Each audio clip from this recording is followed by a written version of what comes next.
আমি আপনাকে প্রশ্ন করতে চাই, 11 সালের আগে আপনার বাড়ির কোন লোক বিদেশে গেছে নাম বলুন, জায়গার নাম বলুন। 14 সালের পরে আপনার ভাইপো একা 24 বার বিদেশে গেছে। আপনি বলুন 11-র আগে হরিশ চ্যাটার্জি, হরিশ মুখার্জি স্ট্রিটে ব্যানার্জি পরিবারের প্লটের সংখ্যা কত? একটা জমি ছিল কালীনালার পাশে, সেই জমিতে কোনো তার ডিড এগ্রিমেন্ট নেই। আজকে 38-39টা প্লটের মালিক মমতা ব্যানার্জি। এবং ফাইনালি আমাদের লোকেরা, গ্রামের লোকের চিকিৎসা পায় না।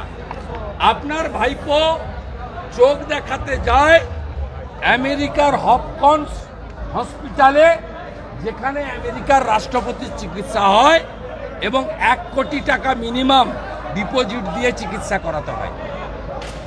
অর্থাৎ আপনার পরিবর্তন জনগণ দেখেছে। আপনি যতই সেফটি পিন লাগান, এবারে জনগণ ইভিএমে আপনার ছিন্নমূলে সেফটি পিন লাগিয়ে দেবে।